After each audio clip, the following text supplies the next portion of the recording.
Bismillah ar-Rahman ar-Rahim. Assalamu alaikum dear students. Our current session focuses on the background of the post-methods era and eclectic approach. I hope and expect by the end of this session you would have some introduction to the post-methods era and you would also be able to understand the background of the eclectic approach.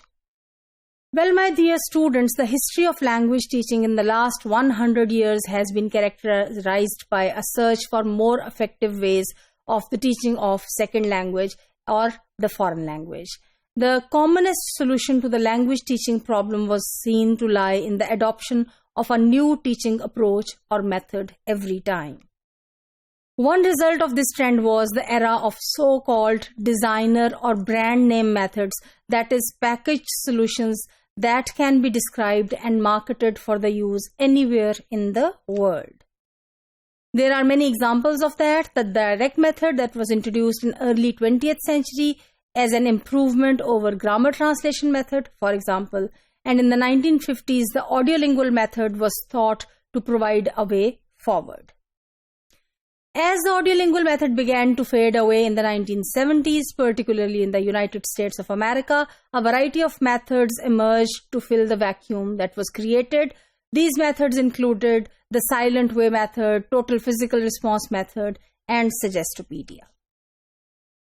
Now, while these declined substantially by the 1990s, new breakthroughs continued to be announced from time to time, and these new methods that were introduced from 1990s onwards included task-based instruction, neuro-linguistic programming, and multiple intelligences. Communicative language teaching, or CLT, was the recommended basis for language teaching methodology in the 1980s, and it continues to be considered as the most plausible basis for language teaching even today. Following are some examples of the approaches that have emerged over years: communicative language teaching, competency-based language teaching, content-based instruction, cooperative learning, lexical approaches, and multiple intelligences. Furthermore, there is the natural approach, neuro-linguistic programming, task-based language teaching, and whole language approach. Now, my dear students, each of these approaches has in common a core set of theories and a set of beliefs about the nature of language and about the nature of language learning. None of them, however, leads to a specific set of techniques that are to be used. They are characterized by a variety of interpretations, which mean when one theory or one approach is presented, there would be various practitioners or teachers who, in their own contexts, would interpret it in different ways. Because of this level of flexibility and the possibility of varied interpretations and application, these approaches tend to have a long life on the shelf. A method, on the other hand, refers to a specific instructional design or system that is based on practical theory of language and of language learning, and a method contains detailed specifications of the content, of the role of the students and of the teachers, particularly the teaching materials and the procedures or techniques that are to be used.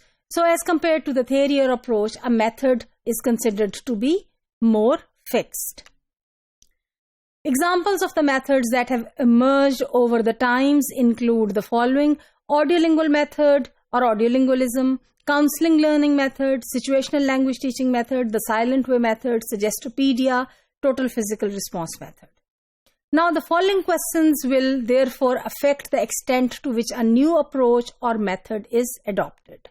When a method or an approach is selected, it is judged or evaluated through different kinds of views or questions.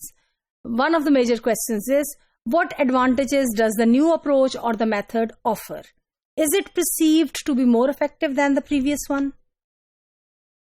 Number 2, how compatible is it that teachers' existing beliefs and attitudes and with the organization and practices within classroom and school? So does it match with the existing beliefs or the theories or approaches towards the teaching and learning processes themselves and about the language itself? Is the new approach or method very complicated or difficult to understand or to use? This is a very, very significant question, by the way.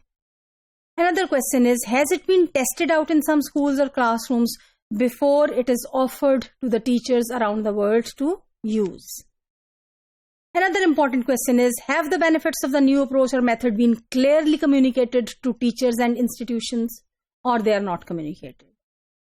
Furthermore, how clear and practical is the new approach or method? Are its expectations stated in the way that clearly show how practically it can be used in a context in the classroom? Now, when we come to the eclectic approach, main proponents include Rivers 1981, who claimed eclectic approach is a method of language education that combines various approaches and methodologies, as the word eclectic shows, to teach language depending upon the aims of the lesson and the abilities or the knowledge or the level of the learners. Different teaching methods are borrowed and adopted to suit the requirements of the learners. Now, it is a conceptual approach that does not merely include one paradigm or a set of assumptions. Rather, eclecticism adheres to, or it is constituted of, or it is made from several theories, styles, ideas in order to have a complete, I would say, package. There are varied approaches, there are varied methods that are used in teaching under eclectic approach, and in eclectic approach, the teacher can choose from these methods and approaches. What are the advantages and disadvantages of eclectic approach? Well, when it comes to advantages, the advantage of eclectic approach is that the teacher has more flexibility to choose, for example, from the variety of approaches and methods. Number 2, no aspect of language skill is ignored. Number 3, there is variety in the classroom. Number 4, the classroom atmosphere is dynamic. Various kind of activities, various kind of tasks are performed in the classroom, and there is respect for cross-cultural and multilinguistic classroom settings.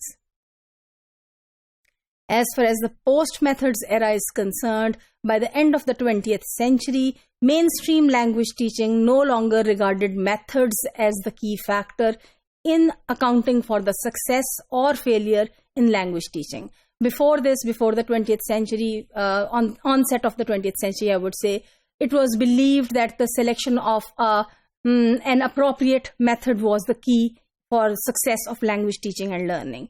But now it is believed differently. Some spoke of the death of methods in the post-methods era and approaches, and the term post-methods era was sometimes used to refer to, not using a particular method as such.